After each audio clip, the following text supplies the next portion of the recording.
Hello, brave people, and welcome to this conversation. Hey, Charlotte, how are you? I'm good, Nicole. How are you? I'm good. It's cold. Other than that, I'm good. Now, you and I met each other because we both have a long history in tech and are now supporting more equity and equality in tech, right? Absolutely. Yeah. Yeah, such a big and important aspect for technology. You know, I just we didn't talk about this before I started recording, but I just saw that some of the preliminary my listeners know I have a slight stutter. So that'll be fun for y'all. Enjoy that giggle. Um Data that says 1 in 2 women in tech are reflecting on leaving the industry. I am not surprised one bit about that. Yeah. Not one bit. But man, it makes our conversation even more urgent and important, right? Because I know your brave Yes. story directly relates to this, right? I do have a brave story, absolutely. And it will be my story. It's not going to be someone else's story. So is it time for me to share? Yeah, let's hear All your right. brave story. I'm excited. Okay. So I always love to tell folks where we're headed before we get started. So the end of the story is be bold and balanced. Okay. So that's the end of the story. Okay, I, I have to interrupt you to yeah. say whenever I read a news story, I read the last 2 pages. Uh-huh. Yeah. So somehow there was like some energy vibe going on between us, and I got that like right away before you even said it. Right. I love it. I love it. Okay. So as most, and I'll do this from the perspective of a woman, right? Because I know that's primarily your audience. Although I'm sure there are Yeah. guys who sort of scalp a few listens every so often. Yeah. Um, but uh, in your career, I will say, you often are in a position to speak to those higher in your organization, right? You're in a position where you are championing your ideas. You are wanting to promote something. Sometimes it's yourself, and sometimes it's some work related something, right? And it's probably not something you're really experienced with, and it's probably not something you've done a lot of. Mm. And you've seen it go poorly with other people, right? You hear stories about, oh my gosh, this happened, this person said, blah, blah. That was awful. Do you think they're going to get fired? Or like, who can be the fly on that wall when their manager talks to them? Right. Mm. So we hear about that stuff. And so when it's your opportunity, oftentimes what we do initially, and I did this first, I played small. I did not come forward with what I was passionate about. It was like I was a weak little, I don't know what, but Gumby person. Okay. So it's like I just kind of offered it up and I kept talking and I kept saying, yeah, this is what we ought to do. And, it was like people were looking at me like, are you going to stop talking? Could you shut up? Because you're not really helping. Right. Oh, I I, know I, that I went, feeling. I went out really, really wussy. Right. I went, Mm. without passion. I went without conviction. I went without that Mm. thing that everybody wants to hear. And it doesn't, at the end of the day, I learned from that experience. I went my next several times and I just decided after having felt this feeling of, I'm allergic to wool. So whenever I have on a wool something or other and there's nothing underneath it, I just itch. It's like itching in your own skin, right? It's like that Yes. feeling of, I know what I'm doing is not right. It's not aligned. It's not who I am. It's not what I want to do. I'm not passionate about it. But it's like I had this itchy thing going on. And after enough of that scratching, of that itchy, of that, this is not the way I should be. This is not the way I want to be.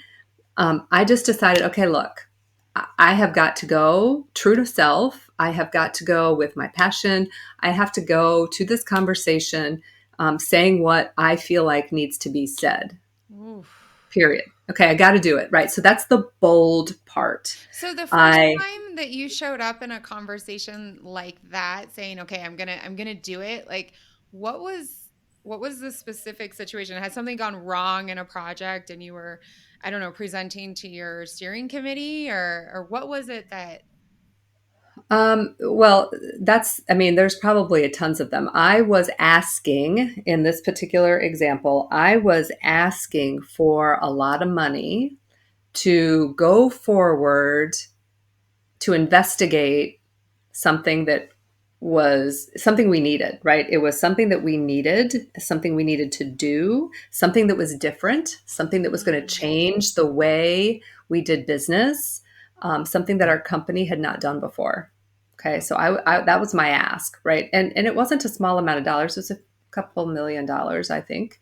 mhm. So I was going forward asking for this, and this had not been, other people were kind of having success at this, no other folks close to me, and they were all men, right? Yeah. So I was going forward asking for this, and I truly, truly was convicted and passionate that this was the right thing to do. I had done a lot of research. I had explored, customer consumer trends. I knew all sorts of stuff. I had my case built, right? I had my deck and my presentation was set to go. But everything I was putting together was just so weak. And after itching about it forever, I finally got to this point where I guess I just got to this point where, like, look, I just don't care.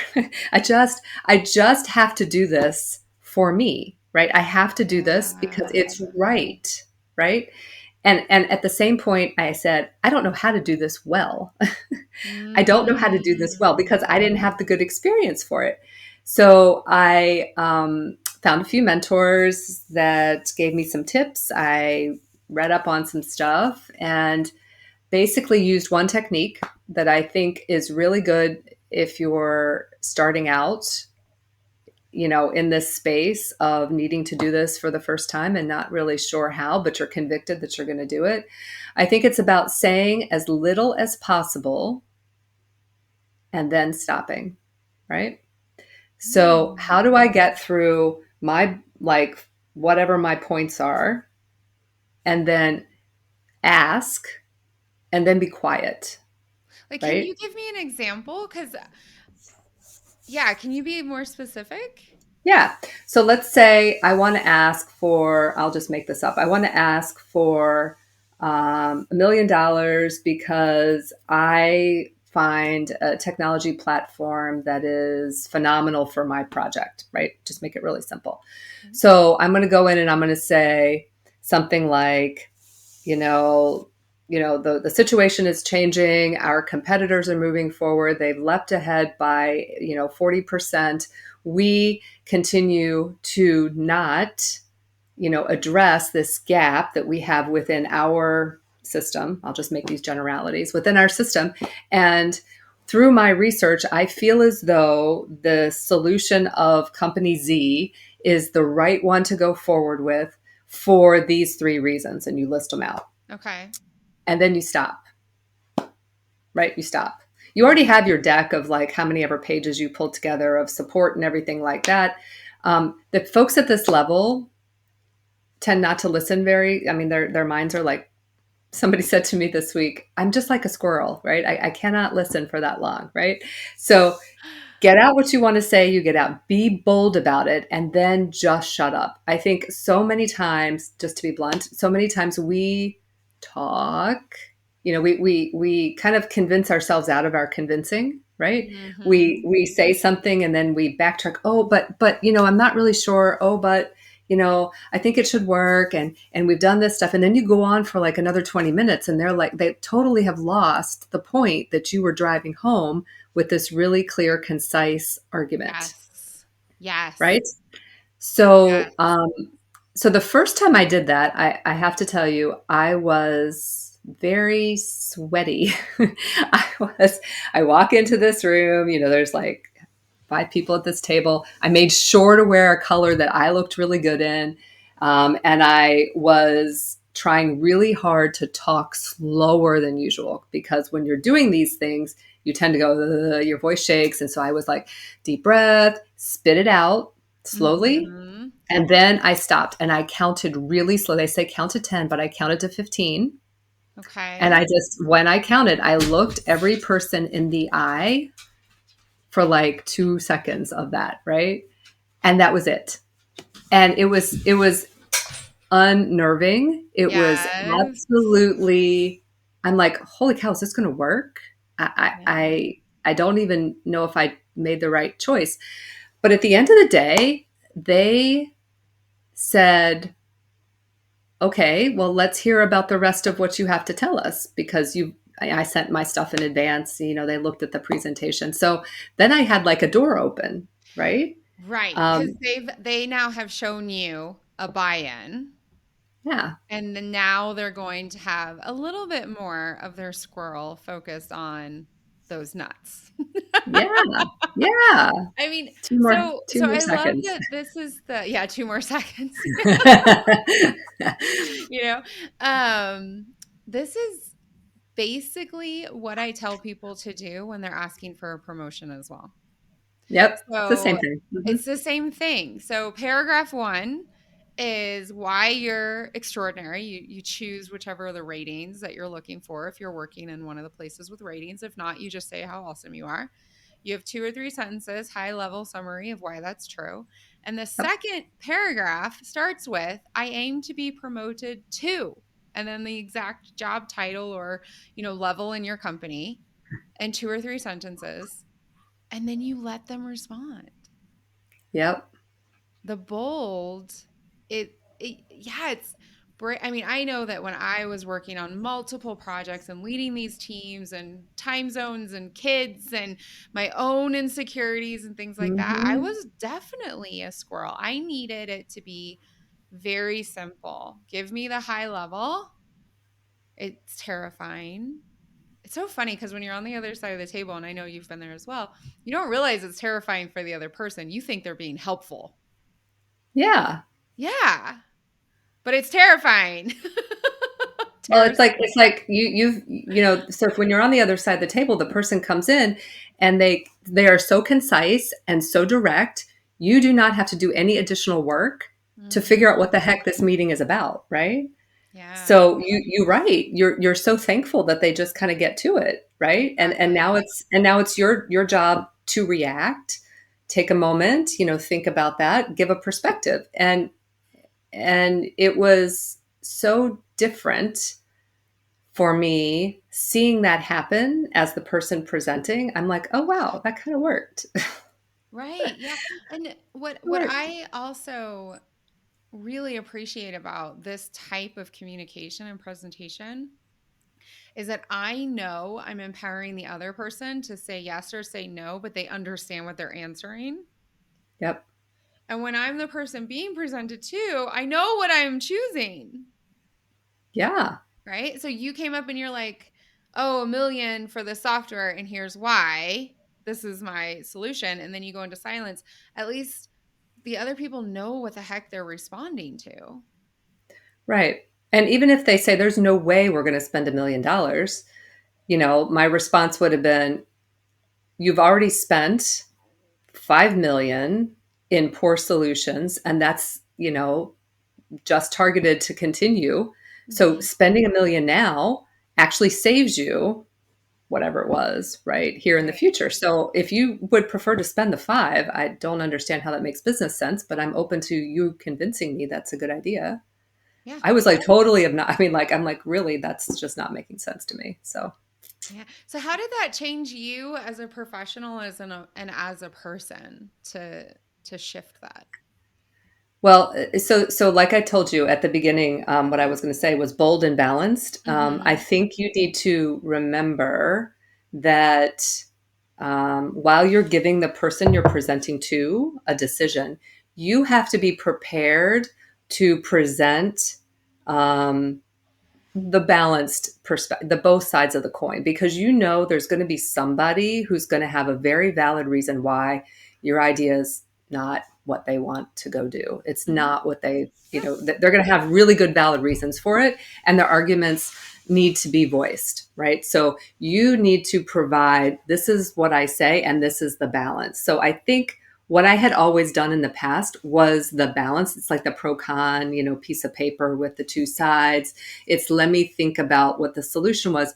What is different is I'm making a statement, right? If you can get behind your passion, so I am passionate about this solution, I am passionate this is the right thing to do, Mm. even if I'm wrong. You cannot teach passion as a leader. Seeing somebody come in and presenting something with passion it's almost like you want to reward that even though you don't believe in what they're doing, right? Hmm. So that gives that leader who sees you come in an opportunity to say, okay, there's something in this person that I don't see in everybody. So even though this one little thing they're coming in to ask me for, I'm not really keen about, perhaps I'm going to give them another opportunity that I am really passionate about and have them help me find a solution because I see Yes. something in them. So Yes. that is the additional doors that open Yes. for you as a professional when you come in showing up that way. Yes. There's this phrase that I don't know if it's from like where I am or if it's a general English phrase, American phrase. It's like if you stand for nothing, you fall for everything. Yep. And you're just not memorable. I'm thinking about it. It's so funny that you brought men into the conversation. So I actually do still coach some men. And there is a man who does really powerful work, but he would not take a stand. And Hmm. he was so confused. And I think we were working together for 6 or 7 months until finally had him, and he really did execute a 360 review himself, stakeholders, direct management, skip level, mentor, assigned mentor, because the place he Yeah. works, right? And what came down was basically like, he's happy. Wait, what do you mean you want something else? What do you mean you want a promotion? What do you mean you want what? And he's Nobody on the knew. other, he Hmm. had nobody knew. And he's on the other side thinking, I'm working 10, 12-hour days twice a week at least, if not more. I'm driving so much power. Why are they not seeing this? And it came down to you have to make a stand, even if Yep. everyone in that room. So I'm going to say this very clearly. An entry level person does the research and presents the findings. A senior level person makes the argument, puts a puts a stick in the sand, right? An executive does all of that and then convinces and leads. And if you want to be a leader, Yeah. you actually have to be headed somewhere. So you have to put a stick in the sand. And this is the really hard part, right? Sometimes we just have to release it. I Yeah. remember a project I was on and I was so passionate and it was so clear and all the data, like you said, you're already spending 5 million. Let's do this, right? This is an actual investment. And I lost. I lost Yeah. every single battle. And that hurt so bad, but I had to release it and then make a choice, right? Hold myself accountable and make a choice of what I was going to do. Was I going to stay and execute in something that I didn't believe in, that I had lots of facts on, it would crash and burn? Yep. Or do I shift teams? Do I shift projects? Do I shift employers? Right. But you can only do that if you've, like, to use your language, if you've been bold and balanced. Yeah. Yeah. Yep. And then Powerful. the other piece I'll say, there's always so let's say you crash and burn this time, and let's say you've released it, and let's say you're thinking about what you can do about it. I would ask you, especially if you're entry level or it's the first time you've kind of had this experience, are there better ways that you see this going in your organization that you could learn from before you Mm. just completely Yeah. cut bait and like jump. Because oftentimes, um, even though those doors may open for other additional opportunities, there's always a way to convince, to influence, to drive your agenda Mhm. differently. It may be that you see that not happening anywhere in your organization and jumping's the right thing. It may be that you're so Mhm. convinced that the path is wrong that you cannot. But ask yourself the question, is Yeah. there another way that I could have influenced in this situation? I love that. I call that the evaluation process. And no matter, and I actually learned this from one of my amazing coaches, no matter how awful, horrible, failure, whatever words we want to use for it, she always made me identify three things that went well, three things that worked, three things that improved, three things I liked, whatever the Mhm. situation was. So I had this colleague that I, to this day, don't really need to ever spend time with again. We all have a few of those, right? and and this coach, we had to start every single session with three positive things about that colleague because we had to work hand in glove. It was very, Yeah. very hard.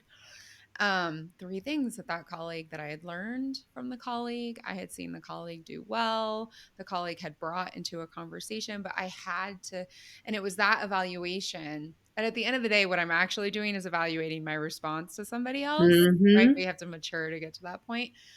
And I do think that that's really valuable. And you have to put a stick in the sand to know what your no goes are, to know when it's time for you to really change and say, Hmm. and this was me when I left corporate. There's nothing wrong with them. The company I left is a great company. It was about me. All right. It wasn't about them. Yeah. It was about me. Yeah. Yeah. Oh, wow. I think you help people do this now, right? Am I catching it? I do help people do Yeah. this. So the places that I spend my most time are on innovation and change, because to this day, I'm still flabbergasted at this statistic, but it's written about in many different places. Organizational change efforts and organizational innovation efforts fail at a greater than 70% rate. Yeah. Like we've been at that stuff for forever, right? We have been at that stuff forever. There has been piles and piles, billions of dollars spent on figuring that out. And I am still flabbergasted that we Mm-hmm. cannot. And I think that the reason, especially in the STEM space, because that's the space that I concentrate in, is that people spend so much time in their spreadsheets and their trackers and their models and their KPIs and like something that is not about making sure they're people, right, with distinct, Mm-hmm. unique ideas and offerings work well with other people who also have distinct, unique, and unconventional ideas that they're bringing forward. We hire for this diversity, but we don't teach people how to work amongst it very well to be successful. Oh, you just casually drop that in conversation. Like, here's the truth. Atom Yeah. bomb. Boom. Hello. Yeah. So I have a lot of that was my career is focused on change management and comms. So slightly different perspective, like of the work that I did. But and for me, I 1,000,000% agree with you. And it comes down to are you, dear leader, doing what you're asking other people to do? Hmm. Hmm.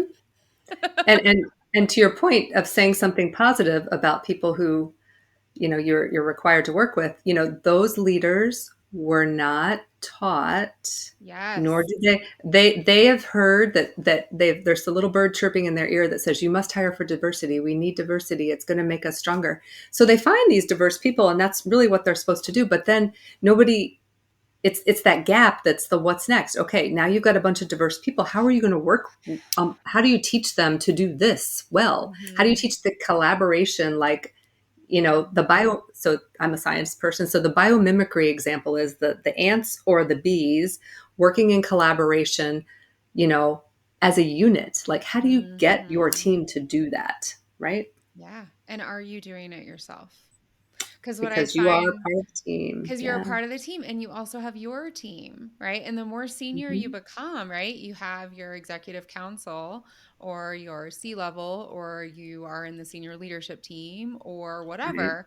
You have your colleagues and then you're leading a team.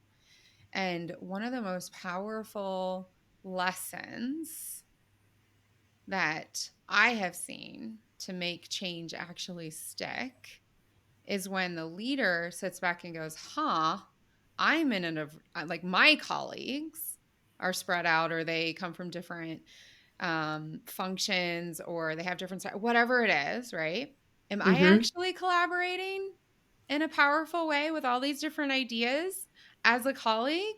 And when they start, when an individual begins to do that, when I begin to do that, well, then of course I can bring it to my team. Of course. But I have to Yep. learn it for myself. And I absolutely agree with you. There is, and you see it in the retention data, right? You Mm-hmm. see that the people who tend to stay are the ones who are the majority power identity in whichever setup it is. And the ones who are leaving faster are those that don't fit visually or emotionally into those categories. And Mm-hmm.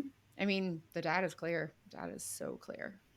Well, and even example, so my example working in an R&D field like a while ago was we had every culture on the planet represented in my building. Okay. Hmm. So there were people from all shakes of the world, right? Hmm. So it wasn't as much visual identity as it became uniqueness of idea and whose ideas, actually got the voice and the floor, and that was really more about, certain people in certain positions got to be heard more than Yeah. other people in other positions. So for my experience, although I completely relate to the visual identity piece of it, the next layer of cultural bad Yes. behavior is really about the position thing, and it's about, Yeah. you have to do this because everybody else who came up, in this rank did it too, and that is not exciting for anyone. No. Yeah. I was recently in a networking group. It was by invitation only. It was global representation, gender inclusive, like all these things. And someone asked a question, and the initial answer was like, well, step one, step two, step three. You have to go through this role, and then you do this role, and then you get this experience, and then you get this certification, and then you do this. And she goes, why? Yeah. Right. And if And you're still alive by the end of all that, yeah. and the woman who was, it just happened to be two women who were initially talking to each other, but it was, it was representative of all the genders. And the woman who had answered goes, well, oh, yeah, why? I thought, yeah, why? I, Powerful. yep. But that, that's bold and balanced right there, right? Bold and Yep. asking and balanced and being open to explore what is the answer to that question. Well, what do What I want the answer to that question to be, right? What's the aligned answer versus the chirpy bird answer in my ear? Because that's, so much of what we do in organ. And again, I had an amazing corporate experience, so let me not, yeah. do Yeah. that. But you are in a certain way, aligned to a sort of a clone. It's a bit like you're Mm-hmm. part of this unit, and you all have to sort of have this hive mentality kind of thing. So that is the struggle, especially in large corporates, is maintaining that distinct, unique identity, and figuring out how to live within that space. Yeah. Mm. So you keep saying aligned, and I'm thinking that you have a very specific perspective on aligned. Like, what does it mean?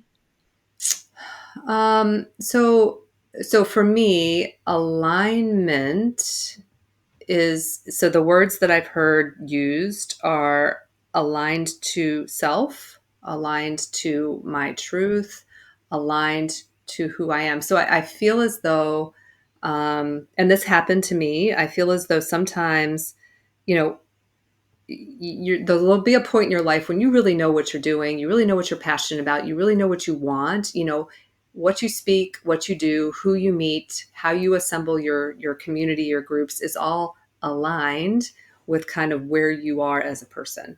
Mm, And then sometimes you have these spaces or moments where, gosh, I look around and I'm like, who are these people? Why am I doing that networking thing? And and mm, and like, there's nobody that I enjoy spending time with in my circle. And what I'm really passionate about is nothing I'm spending my time on, right? So that for me, the alignment is first with self, right? Does all that, so that goes back to being the Yeah. rebel, right? I have a uniqueness that I am the only one who can bring to the world. That is true. So how do I make sure that I am true to that, and in places and with people who I feel as though are advocating, facilitating that progression, being a positive environment and a positive influence. So that's what I feel like sometimes gets lost, especially when we are, progressing our careers, when we're doing Mhm. those 25 steps that somebody says we have to do to get to a certain place. We are so marching through the steps without really thinking about, does the step make sense? Thank you. I appreciate that. Hmm. And as I was listening, I was thinking, oh, yeah, one of the things, so usually when people work with me, it's because they want to take a really significant step. They're either really Hmm. unhappy and they want to get happy, they want a specific promotion, a relocation, they want more money. Most people who work with me make more money. Um, and we talk a lot about like, who are you becoming? So Yeah. if you are a global senior vice president, and that's the 6 month, 2 year goal, who are you in that new reality? And then I Hmm. love how you described alignment because that's actually the tough work. How do you show up? Are you bold? Do you take a stand? Are you prepared? Do you listen? Is there a balance? Can you release? Can you make the decisions as you are becoming this newer version of yourself? Not that you leave all Hmm. the other stuff around, because Right. I mean, spoiler alert, because you just said it, but spoiler alert, a lot of the times it's about returning to what you think is really important. Yep. Like you said at the very beginning, that passion and bringing it. Hmm. Hmm. Yeah. Oh, that's very cool. So I am really interested after these stories and these insights. And I mean, you obviously have a lot of experience. And who is a brave role model that you'd like to Hmm. share with us from your own life? Yep. So the woman I'm going to tell you about, her name is Thelma, and she is the story I told at the beginning of my book. I'm not going to tell you the whole story because that takes too long. But women or people in general who represent a Thelma kind of story are the people that I find as my role models, the folks that I admire, because they have lived, into their 80s or their 90s. And they have lived through, Thelma lived through segregation. She was a Black woman in the South. Mm, She lived through women not voting. She lived through only being allowed to have a job where she could clean other people's houses. She lived through having a family. She lived through a lot of heartache and death within the people who were close to her. And mm, I met her near the very end of her life, and she continued from her hospital bed. At the time, I was a respiratory therapist, so I was working in the healthcare scenario. I was younger, working my 212s in a 16-hour shift and doing all oof. sorts of crazy things when I was in my 20s. But I met Thelma near the end of her life and was there when she did pass. So for Mm, me, people who um, continue that brave behavior, that boldness through their life, and even in a point when they are seen by many to be at their weakest, right? She mm, couldn't breathe, she couldn't really walk, she was like confined to a bed. She was brave.